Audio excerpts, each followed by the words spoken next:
Hello welcome back guys. आज की video में हम कवर करेंगे जीएसटी का आईटी से रिलेटेड एमसीक्यू।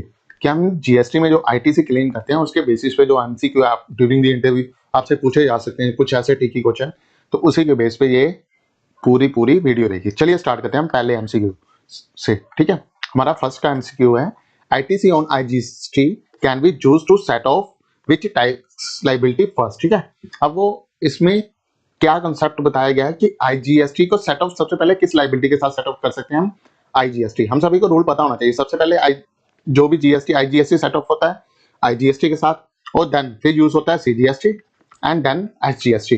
ठीक है, ये रूल याद कर लीजिए, आपके लिए काफी इंपॉर्टेंट रहेगा। एक्सप्लेनेशन कैसे देनी है आपने? फॉर एग्जांपल आपसे सेम एक क्वेश्चन पूछा जाएगी, ITC on tell me which ITC on IGST can be used to set off which liability first. तो हमारा आंसर होना चाहिए IGST credit must first be used to offset IGST liability only after exhausting IGST liability can be used for CGST and IGST. ठीक है, ये video बनाने का purpose यही है कि आपकी जो अंडरस्टैंडिंग है ना वो पूरी क्लियर हो जाए थ्रू आईटीसी के रिगार्डिंग। ठीक है, कि आईटीसी होता क्या है और इसकी यूटिलाइजेशन कैसे कर सकते हैं आप। ठीक है, और क्योंकि आप जब भी टैक्स पेमेंट करने जाओगे ना तो वो आपको जब भी चलान, फॉर एग्जांपल मेरे को जीएसटी फाइलिंग करनी है, अब मेरे को टैक्स पेमेंट बतानी है अपनी मैनेजर को कि इतनी टैक्स पेमेंट बंदी है तो और इतने का चलान करने के लिए मैं अप्रूवल लूंगा। ठीक है, और वहां पे अगर कोई गैप आ जाता है, वहां पे टैक्स पेमेंट की जगह अगर मैंने टैक्स पेमेंट बनाई 2 लाख की,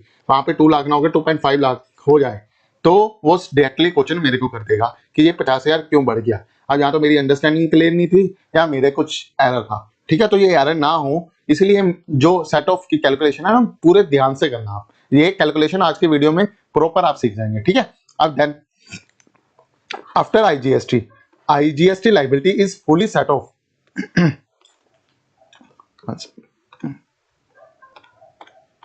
is fully set off, how is the remaining IGST ITC utilized? ठीक है, अगर मान लो कि आफ्टर आईजीएसटी लायबिलिटी को फुली सेट ऑफ होगी, उसके बाद रिमेनिंग जो आईजीएसटी वो किसके साथ यूटिलाइज होगी? रूल आई, सिंपल सा एक रूल चले, आई सी और देन एस। ठीक है, ये एक सिंपल सा रूल याद कर लिया, आपको काफी हेल्प मिलेगी।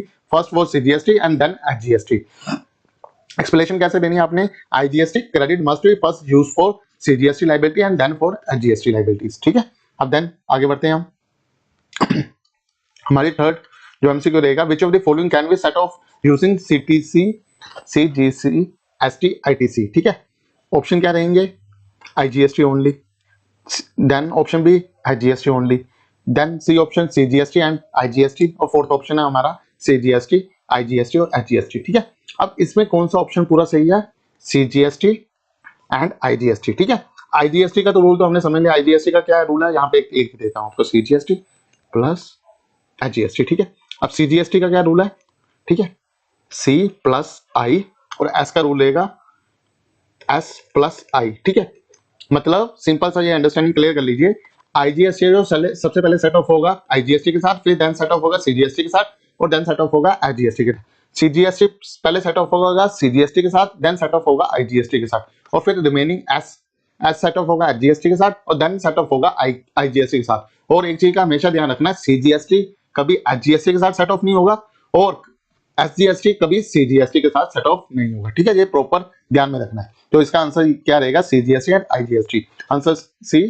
एक्सप्लेनेशन कैसे देनी है आपने? CGST can be used for CGST and IGST liability but not for HGST liability. ठीक है, then if a taxpayer has CGST and HGST liability but only as IGST ITC available, what happened? ठीक है, उसने क्या बोला है कि उसकी लाइबिलिटी कौन सी है? सीजीएसटी और एचजीएसटी, बट उसके पास आईजीएसटी का आईटीसी अवेलेबल, तो क्या होगा? CGST and HGST must be paid in cash. नहीं, क्यों नहीं कैश में होगा? रूल क्या कहता है? आईजीएसटी सी के साथ भी एडजस्ट हो सकता है और एस के साथ भी एडजस्ट हो सकता है। ठीक है, IGST can be used for CGST but not for HGST. गलत, IGST used for both CGST and HGST. Answer बिल्कुल सही, IGST ITC can not be used for anything. Answer गलत। ठीक है, रूल ये प्रॉपर रूल का एक चार्ट बना लीजिए अपनी, जैसे आपको अंडरस्टैंडिंग क्लियर हो गई उस राइट फॉर्म में। ठीक है, ताकि आपको क्लैरिटी मिल जाए। आईजीएसटी सबसे पहले आईजीएसटी के साथ सेट ऑफ होगा, फिर देन सीजीएसटी के साथ, देन एचजीएसटी के साथ, और सेम सीजीएसटी सबसे पहले सी के साथ, फिर देन आई के साथ, एचजीएसटी सबसे पहले एचजीएसटी के साथ, देन आईजीएसटी के साथ, ठीक है। और देन उसके बाद मूव करते हैं, इसकी एक्सप्लेनेशन कैसे देनी है ये वाली की। IGST ITC can be fully used to set off CGST and HGST liabilities after IGST liability is cleared, ठीक है। ये नहीं है कि अगर मेरे पास आई पड़ा हुआ है, ठीक है, मैं आई से आई की लाइबिलिटी फर्स्ट नहीं सेट ऑफ करूं और सी की कर रहा हूं और एस की कर रहा हूं, ये भी गलत है, ठीक है। आपको सबसे पहले आई को खत्म करना, फिर सी के पास आना, फिर एस के पास आना, ठीक है। ऊपर से फर्स्ट इन फर्स्ट आउट का कॉन्सेप्ट लेना, जो पहले आएगा वही पहले खत्म होगा, ठीक है। Which ITC, fifth number, which ITC can be used to set off HGST liability, ठीक है। सिंपल सा क्या पूछा गया है, which ITC can be used to set off the HGST liability, HGST की लाइबिलिटी को खत्म करने के लिए हमें कौन सा ITC होना चाहिए। तो सिंपल आंसर क्या है, यहाँ पे हमारा चार्ट ही सब कुछ बोलेगा, SGST एंड IGST, ठीक है। यहाँ पे देखेंगे HGST एंड ITC, बाकियों को रोंग कर दो, ठीक है। आंसर चेक करो, HGST and ITC। Explanation, HGST liability can be set off using HGST ITC first and then IGST ITC. CGST ITC cannot be used for HGST liability, ठीक है। अपने आंसर को, अपने एक्सप्लेनेशन इसलिए मैं बता रहा हूँ, आपने जब भी अपने आंसर को बताना है कुछ ऐड ऑन करके बताना। अगर फॉर एग्जांपल आपसे सिंपल यही पूछा जाता कि tell me which ITC can be used to set off HGST liability, अगर मैं सिंपल यही आंसर बोल देता तो मेरे इंटरव्यू में क्या इंपैक्ट पड़ता। अगर मैं कुछ ऐड ऑन करके बोलूंगा तो क्या इंपैक्ट पड़ेगा, ये चीजें हमेशा अपने माइंड में बिठा के चलना। क्योंकि जो भी आपका हायरिंग मैनेजर होगा ना, वो आपसे एक चीज जरूर पूछेगा कि आपको नॉलेज के अलावा आपके पास कितने की कैपेबिलिटी है कि आप बढ़िया परफॉर्म करके आंसर दे सके। डाटा तो कोई भी बना लेगा, डाटा को बढ़िया करके प्रेजेंट कौन कर लेगा, ठीक है। ये हमेशा बढ़िया माना जाता है। आप अपनी फॉर्म में जैसा मर्जी इसे समझ लीजिए। एक छोटी सी एग्जांपल देखिए, डाटा तो सभी बना लेते हैं। अब फॉर एग्जांपल मैं यहाँ पे कह लूँ किसी को परचेज की एंट्री तो हर उस कैंडिडेट को आती है जो जिसने टैली सीख रखी हो या जिसके पास अकाउंट्स का एक्सपीरियंस हो, अकाउंट्स जिसके पास, बट यहाँ जिसने क्या नाम है, जिसने बीकॉम भी कर रखी हो। परचेज की एंट्री तो सभी को आती है, बट इस एंट्री को कौन बढ़िया कर पाता है, जिसके पास एक्सपीरियंस अच्छा हो। और एक्सपीरियंस कैंडिडेट को ही सबसे ज्यादा रेफर किया जाता है, या जिसके पास नॉलेज के एड ऑन कच करने के लिए कैपेबिलिटी हो, उसको हमेशा प्रेफर दी जाती है during the interview. A tax pair, 6 number, A tax payer has a following ITC between. आप कुछ न्यूमेरिकल इक्वेशन के थ्रू समझते हैं कि कैसे करेंगे। IGST उसके पास पड़ा हुआ है 10,000 का, CGST पड़ा हुआ है 5,000 और सेम एज 5 HGST पड़ा हुआ है 5,000 का, यानी CGST और HGST ईच पड़े हुए हैं 5,000 के। ये टैक्स लाइबिलिटी है 12,000 IGST की, ठीक है। तो how much tax paid in cash, ठीक है। अब वो क्या कहना चाह रहा है, यहाँ पे उसने गलती कर दी, नहीं, यहाँ पे ये इक्वेशन गलत है थोड़ी सी, शायद डाटा एंट्रिंग में उन्होंने कुछ टीम में कुछ गलत कर दिया, ठीक है। क्योंकि आई को हम यूज कर सकते हैं सी के साथ हो, ठीक है, तो इसलिए ये थोड़ा सा क्वेश्चन गलत है। तो आगे बढ़ते हैं, इग्नोर कीजिए इसको, ठीक है। आगे समझते हैं, और भी हैं। A tax payer has a following liabilities and ITC balances, ठीक है। लायबिलिटीज कौन सी हैं, 8,000 यहाँ पे नोट करते रहते हैं, 8K, ठीक है, आई में, ठीक है। ये लाइबिलिटीज होगी और ये हमारा ITC अवेलेबल हो गया, IA हो गया, ठीक है। आई में 8K की लाइबिलिटीज है और 6K का ITC है, ठीक है। सी में है 4 और 3, ठीक है, और एस में है 3, एस में भी सेम 4 और 3।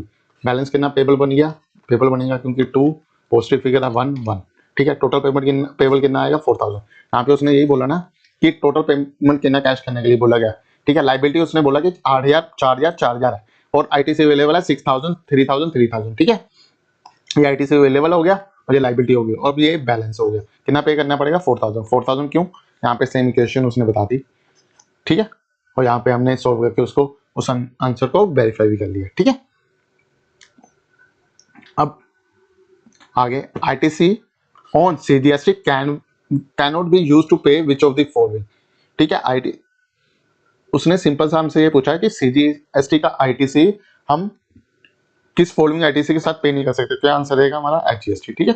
क्यों, सिंपल सामने ये टेबल को अगर आपने याद कर लिया ना, ये वाले टेबल को, ठीक है, तो आपका 99% जो ITC के सेट ऑफ की जो आपकी अंडरस्टैंडिंग है वो क्लियर हो जाएगी, ठीक है। अब आगे बढ़ते हैं, which of the following correct order to ITC utilization as per the rule, ठीक है। सबसे पहले यही देख लेते हैं हमने क्या सीखा था। सिंपल सा अपना टेबल ओपन कीजिए, क्या सीखा था हमने, आईजीएसटी, सीजीएसटी एंड एचजीएसटी। ठीक है, यहाँ पे अगर सेम दिख रहा है ऑप्शन में, हाँ तो सही है, आंसर भी सही है। ठीक है, ये क्या है ना, ये रूल, इस रूल को भी याद कर सकते हैं हम कि IGST first for IGST then CGST then HGST, CGST ITC first for CGST and then IGST, HGST first for HGST and then IGST. ठीक है, अब देन आगे बढ़ते हैं। Which of the following expenses is not eligible for ITC, GST paid on rent, GST paid on travel expenses, GST paid on personal expenses और GST paid on raw material. अब इनमें से हम रेलिवेंट करेंगे business से related कौन सा, office and जा रहा है, बिजनेस से रेलिवेंट है। ठीक है, नोट एलिजिबल नहीं है, ये एलिजिबल है। ठीक है, ई है। ठीक है, देन उसके बाद ITC paid on business travel expenses, आप इंडिगो के कुछ एयर फ्लाइट बुकिंग कर रहे हो, उसमें अपना जीएसटी डाल रहे हो, तो क्या उसका रिवर्स ले सकते हो? हाँ ले सकते हो, उसको एज आईटीसी क्लेम कर सकते हो। आप टैक्सी बुकिंग कर रहे हो, टैक्सी वाला आपको जीएसटी बिल लगा के दे, क्या उसका आईटीसी ले सकते हो? हाँ ले सकते हैं। ठीक है, GST paid on purchases of raw material, purchase पे तो आप ले ही सकते हो, तो एलिजिबल। तो अनएलिजिबल कौन सा हो गया? For personal expensive. क्यों? मैंने अपनी लास्ट वीडियो में बताया था, आप बिजनेस के वही खर्चे को क्लेम कर सकते हो, उसका आईटीसी क्लेम कर सकते हो जो रेलिवेंट टू बिजनेस हो। यहाँ पे अगर मान लो आपने गाड़ी एक थार चली हुई है आजकल, थार बाय कर ली, आप बिजनेस कर रहे हो गारमेंट्स का। ठीक है, गारमेंट्स का कर रहे हो, यहाँ सर्विस आईटी सर्विसेज का कर रहे हो। ठीक, आईटी सर्विसेज को आप सेल करते हो, कुछ भी ले लो, डोमेन सर्विसेज ले लो, वेबसाइट सर्विसेज ले लो, यहाँ डाटा एंट्री को जो आप कहते हो, वेब ट्रांसफरिंग ले लो, कुछ ले लो। ठीक है, क्लाउड सर्विस ले लो। क्या आप आईटीसी और गारमेंट्स की सर्विसेज अगर दे रहे हो, गुड्स ट्रेड कर रहे हो, तो उसमें थार का इनपुट ले सकते हो? नहीं। क्यों? थार एक पर्सनल एक्सपेंसेस है, थार गाड़ी जो है वो पर्सनल एक्सपेंसेस है। ठीक है, इसके एक्सप्लेनेशन कैसे देनी है आपने? Only GST paid on business related expenses is eligible for ITC, personal expenses can not be claim. ठीक है, देन आगे बढ़ते हैं हम। A tax payer has a liability of 20,000 and HGST liability of 5,000 and ITC, IGST and HGST 15,000 and 4,000 each. How much must be paid in cash? तो कितना cash में पे करना पड़ेगा? वही सिंपल सा, अगर कुछ नहीं आता तो सिंपल सा टेबल बना लो। ठीक है, यहाँ पे हम करेंगे लाइबिलिटी आईटीसी आई ए अवेलेबल, लाइबिलिटी कितनी है मेरे पास आईजीएसटी की? ठीक है, ए टैक्स पे लाइबिलिटी ऑफ 20,000 20 के। ठीक है, एचजीएसटी की कितनी है? 5 के। ठीक है, अब मेरे पास आई में कितना पड़ा हुआ? 15। यहाँ पे बैलेंस लिख देता हूँ, पेबल लिख रहा हूँ, बैलेंस पेबल। ठीक है, 5। अब यहाँ पे एचजीएसटी में कितना पड़ा हुआ? 4। सी तो है नहीं, सी तो नील कर दिया, लिखने की जरूरत नहीं है। तो टोटल पेमेंट कितनी आएगी? 6। ठीक है, यहाँ पे 19 हो गया, यहाँ पे 25 है, 25 माइनस 19, बैलेंस कितना आना चाहिए? 6। ठीक है, क्रॉस चेक भी हो गया। देन बैलेंस कितना है? हमारा आंसर कितना है? 6। ठीक है, यहाँ पे भी उसने सेम सेम इक्वेशन, इसलिए मैं ये टेबल बनाने के लिए कह रहा हूँ आपको, ताकि आपको भी हेल्प मिल सके। आप माइंड में मान लो, होता क्या था स्टार्टिंग में, जब मैं, मेरे साथ क्या हुआ, मुझे तो जीएसटी के बारे में जब मैंने अकाउंटिंग करियर स्टार्ट की थी 2017 जनवरी में। ठीक है, 30 जनवरी को मेरी फर्स्ट डे ऑफ जॉब थी मेरी आफ्टर ग्रेजुएशन। हाँ, पंजाब में करता था, उसके बाद दिल्ली में आया था। तो मेरी जो actually account executive job start हुई थी तो यहाँ से हुई थी। उससे पहले मैं पंजाब में एक फैक्ट्री में, यानी कह सकते एक मैन्युफैक्चरिंग यूनिट थी काफ़ी बड़ी, वहाँ पे मैं प्रोडक्शन यूनिट संभालता था। तो उसके बाद हुआ क्या, जुलाई 17 में, ठीक है, जीएसटी आ गया। मेरे को जीएसटी का एबीसी नहीं पता। ठीक है, बिल्कुल डल था मैं, मेरे को बस अकाउंटिंग एंट्री आती थी। तब इतनी ज्यादा दिक्कत हुई टैक्स पेमेंट के टाइम, तो सीए ने अलग बातें सुनानी, मेरे मैनेजर ने अलग बातें सुनानी, मैनेजर का एमडी था हमारा, तो काफी दिक्कत हुई। उसके बाद फिर जब गलतियां करी तो सीखे, गलतियों से सीखो, बट एक गलती दोबारा रिप्लीकेट नहीं होनी चाहिए। ठीक है, दोबारा नहीं, उस गलती को होना चाहिए। अगर दोबारा गलती हो रही है तो वो उस गलती के लिए कोई माफी नहीं होगी। देन लास्ट, इस वीडियो का लास्ट रहेगा, इफ ए बिजनेस है no outward supply in month,